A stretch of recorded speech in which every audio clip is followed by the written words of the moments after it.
I'm going to talk about what I read in 2020 as well as what I want to read this year in 2021. I've got a lot of books to get through, so let's do this. In 2020, I had a goal of reading 40 books in a year. That was like a bucket list thing of mine, to read that amount of books in a year for once, because I've only ever been able to read 27, I think was the top amount of books I was able to read before 2020. But I ended up doing so much better than I expected that I actually read 50 books last year. I'm gonna go quickly through like my favorite books of 2020, give a quick little rundown of what my favorite books were. Firstly, I did 3 rereads in 2020 of books that I really liked. I read Great Gatsby. That was a 5 out of 5, but I've already read it before. I reread Great Gatsby for my book club that I have with my friends, and I also reread this book for my book club with my friends. It's Ready Player One by Ernest Cline. This is like a sci-fi adventure novel. This book is like a 4.5 out of 5 for me, and I was really excited to reread it, and I had as much fun as I had on the first time I read it. And the last reread I did in 2020 was Twilight. I reread this so I could read Midnight Sun, which ended up being a horrible book. That was like a new release from the same series. However, I'm not talking about that book right now. It's a very nostalgic read for me, obviously. I was like a female teen when these books were at their highest hype, so of course I liked them. And I never reread it up until this last year, so it was fun to reread it, in my opinion. It's not a masterpiece by any means, but it's a 4 out of 5, I guess. And now to get into the books that I rated really highly but were new reads for me in 2020. So those books would be The Boy, the Mole, the Fox and the Horse by Charlie Macquarie. This book is a children's novel with lots of illustrations, not many words.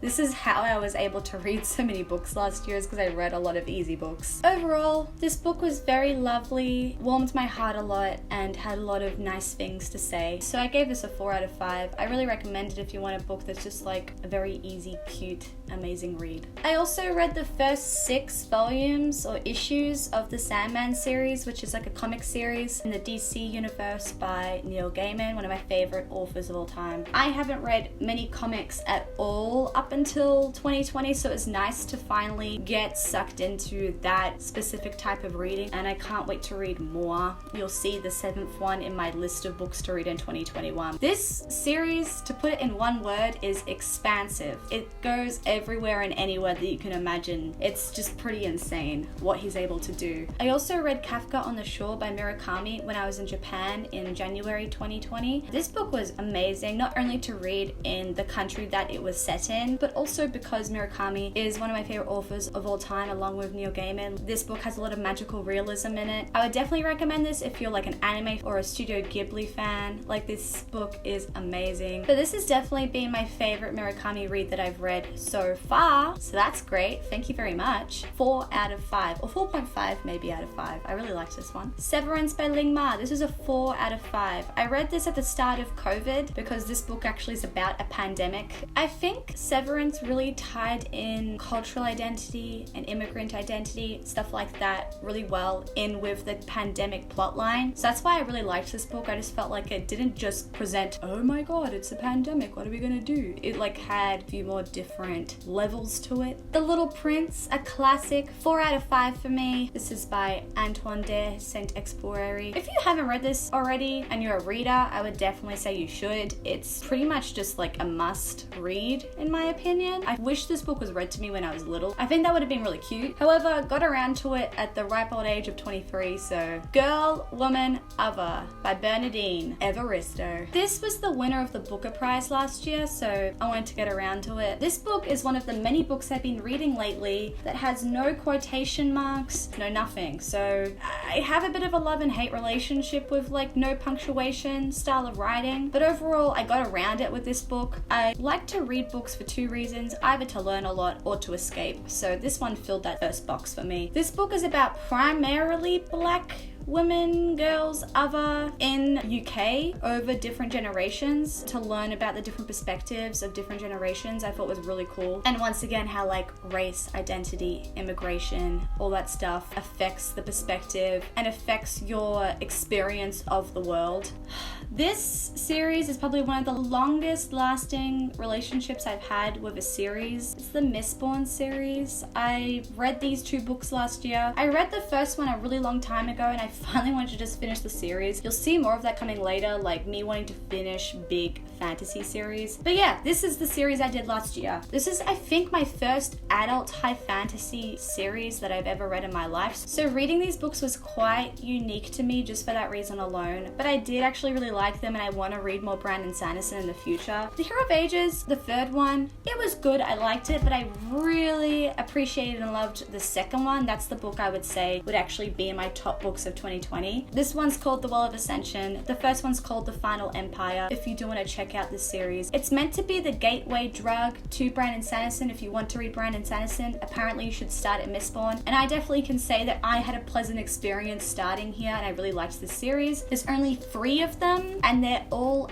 out currently, so that sort of helps as well. So yeah, I would highly recommend if you want to read some adult fantasy, but you haven't read much adult high fantasy before, go ahead. And lastly, we have my 3 favorite books of 2020. So these were all my 5-star reads. I only had 3 of them in 2020, so here we go. Firstly, we'll start off with a series that I loved so much that I've lended it out to my dad to read because I recommended it to my dad, and that would be Akira. I love this series so much. Akira is absolutely amazing. It is my favorite manga I've ever read in my life. I haven't read much manga, sorry, but out of like the few series I have read, this is definitely my favorite so far, especially volume 1. Volume 1 was my favorite that I read, as well as volume 4. I thought volume 4 was really good. This is like a classic manga series from like 1980s, and it was also adapted into an anime movie that's quite famous. But if you've watched the movie and you haven't read that manga, I would really recommend to read the manga. I think the manga is absolutely amazing, and it apparently delves way deeper than the movie. The movie had to cut quite a few things out, but the manga has it all, you know? I've only read volumes 1 to 4 of Akira, and so I want to get to 5 and 6 in 2021, and also get around to a lot of other manga in 2021, which I'll show in a moment. Secondly, another favorite book of 2020 that was a 5 stars was The Testaments by Margaret Atwood. This is the follow-up to The Handmaid's Tale, which came out decades ago. It's like a dystopian classic, and it has like a whole Hulu series based upon it. I had heaps of fun with this book. It's a lot more fast-paced than Handmaid's Tale, which the only issue I have with Handmaid's Tale was that it was a bit slow. So the fact that this was fast, that's it, I'm sold. This is also the winner of the Booker's Prize last year, along with Girl, Woman, Other. So I was a really big Booker's Prize fan last year, you know? The last book I want to mention of 2020 that was one of my favorite books of all time now, and was a 5 out of 5 read for me, was Island of Dr. Moreau by H.G. Wells. So this book was right up my alley. It's quite grotesque, it's quite squirmish and a little disgusting at points, but that's why I loved it so much, that it made me so uncomfortable. This is my first book I've read by him that I really loved, so now I want to check out more of his stuff. It's about this doctor that lives on this island, and he takes animals, does experiments on them, and changes them into like more human shaped animals so that they can talk like actual humans and they can walk like actual humans, stuff like that, but they still are animals essentially. And so it's interesting to read because, similar to Animal Farm or Frankenstein, it asks that question of like what makes someone human and what's the difference between an animal or a monster and a human. I love a book that deals with that question. So this book is just amazing. I love it. Those are my favorite books I read in 2020. So in 2021, to follow up such an amazing reading year in 2020, I want to read 12 books. The reason I want to read 12 books is because even though I read a lot of books in 2020, it felt like I had to gravitate towards shorter books, mangas, children's books, or really small novels, and it left not much room for like fantasy books, books that sort of intimidate me or scare me. So I didn't get around to a lot of thicker books that I wanted to get around to. So I want in 2021 to have a small amount of books that I want to read. So instead of being so focused on the amount of books I'm reading, instead I'm focusing on individual books that I really want to get to and read primarily books over 500 pages. That's sort of my goal. So let's talk about the books that I would really like to get to or on my radar for 2021. It's going to be over 12 books that I talk about right now because I have a minimum of 12 books to read, just because I don't want to put pressure on myself. But you know, probably I'm going to read over 12 books. Firstly, the books I've already started reading this year in 2021, because it's already been a month that's passed. I'm reading The Half-Blood Prince, which is the 6th book in the Harry Potter series. This is a reread for me. This book is one of my favorites in the Harry Potter series, so I wanted to give it a reread eventually, and now is the time. I'm I'm already 2/3 through this, so I've only got this amount to go, and I'm really enjoying it so far. Of course, it's a Harry Potter book, and the book is 600 pages, so it's going to count towards wanting to read books that are over 500 pages. I'm also reading Learn How to Play Chess Like a Boss.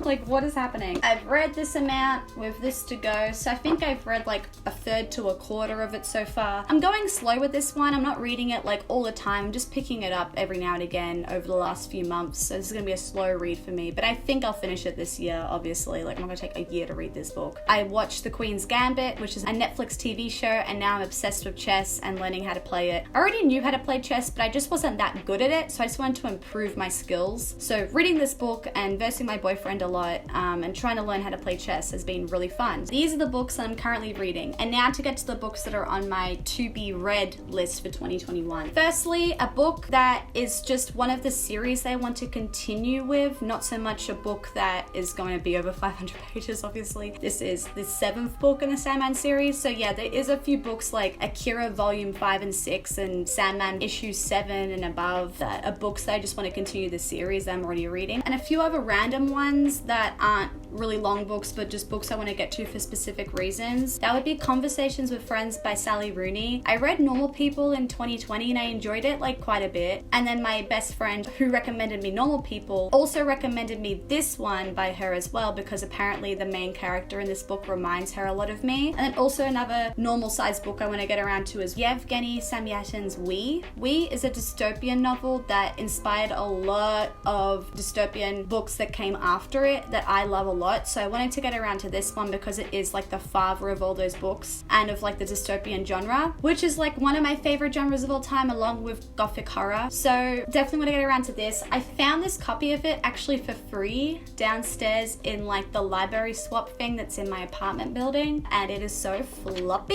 and such a beautifully sized and amazing cover of a book. I'm just in love with this edition that I was able to get, and so happy that I have my own copy, because then I don't have to read my dad's, I can read my own. And now let's get to some big ones. So I want to read the Lord of the Rings series by J.R.R. Tolkien. This series, I mean, it's only about 300 to 400 pages per book, but they're meant to be counted as like one book altogether by Tolkien, so that's how it's gonna be, I guess. I'm excited. Finally, after having read Mistborn, my first high fantasy adult series, I wanted to get around to more, so this is gonna be one of those fantasy series that I want to read in 2021, hopefully. I want to get around to my first Stephen King novel. I feel like I say this in every single reading video of mine, but yes, I want to get around to a Stephen King novel for once in my life. I've never done it before, never read him, but I finally want to do it. This is The Shining, which one of my favorite movies of all time, so I'm sure I'll love the book. I just need to pick it up and read it. Another horror that I want to read, a H.P. Lovecraft. I think this is like a bind up of different tales. They're called the Eldritch Tales. So H.P. Lovecraft, one of the most famous, biggest horror writers of all time, I believe. I've never read him, so I want to read him as well. This book is over 500 pages, but it's like actually massive as well. Hoping this can be one that I sort of just read throughout the year. I don't read it all at once, but I just sort of pick it up every now and again. Another book that just comes under 500 pages, but I find a little intimidating because I want to love it, it would be Mythology by Edith Hamilton. This is meant to be sort of like the go-to starter for Western mythology. I want to get into more mythology. I find myself gravitating towards it as I get older. Like, I will read some Sandman, for instance, and there'll be mythology elements in Sandman that I really appreciate. Or I'll read like Song for Achilles, which is based upon like Achilles' heel. Just stuff like that that's influenced by mythology, and I always find it really interesting and fascinating. So I wanted to read a book that's actually about mythology and learn about it. So that's going to happen with this book, hopefully. This is so embarrassing that I haven't read this book yet. I've been talking about it for like a year now. It's Crime and Punishment. I need to read this book. I've literally borrowed this book off one of my good friends, and he's like, have you read that book yet? I'm like, no! I'll get around to it though. Leave it with me, please. Another book to get around to is Volume 1 of Berserk. This is a manga series by Kentaro Miura, and it's known for being like super dark, and it's like fantasy, so I'm really excited to read it. I hope it really freaks me out and scares me. For instance, just one page of this, it looks like this. This is what it looks like on nearly every single page. How fun Whoops, it's manga, it's facing this way. That looks so fun to me. It literally has a sticker on the front saying parental advisory. Explicit content, yes please. Absolutely massive. This is like a mammoth of a book. It's got a ribbon, it's so massive. I've never had a manga that has a ribbon. This is 688 pages, so yeah, ticks that box too. A book that's around 600 pages is There Is a Light That Never Goes Out. This is a Smiths biography. It's called The Enduring Saga of the Smiths. So I'm really interested to read this because I want to be a Smiths guru eventually. So I hope this book helps me in that situation. Next we have some Margaret Atwood because wow, I love Margaret Atwood and I've only really read 2 of her books. So here I have Alias Grace. This is another book by her that's like an older, well-known one and is quite long. It's over 500 pages and I think that this edition is just so beautiful. And also the other one I got by her was her newly released poems, which is called Dearly. This came out last year in 2020 and I loved The Testaments, which came out like in 2019. So hopefully you also really like this that came out in 2020. I'm really excited to read something that's like old by her and then something that's new by her. So I think that's going to be really great as well to get into some more Margaret Atwood in 2021 because I love her. Okay, the last thing I want to talk about is just a few more fantasy series that I want to get around to. Oh my god. It's the Assassin's Apprentice series by Robin Hobb, as well as the Eragon series, the Inheritance series I think it's called, by Christopher Poloni. These are another 2 series that I would really like to get around to soon. Talked about these before and that I wanted to read these in years prior. However, the way that I approached reading last year didn't allow me to read these books just because of the nature of my reading. So I want to approach my reading different this year and hopefully get around to these 2 series. I would really love that very much. It's more fantasy essentially, like more big fantasy series, so let's do it. That's it. That's my reading of 2020 and also what I would like to read in 2021. I hope you've enjoyed the huge reading update and I hope that I can actually live up to what I've said. Until next time, bye.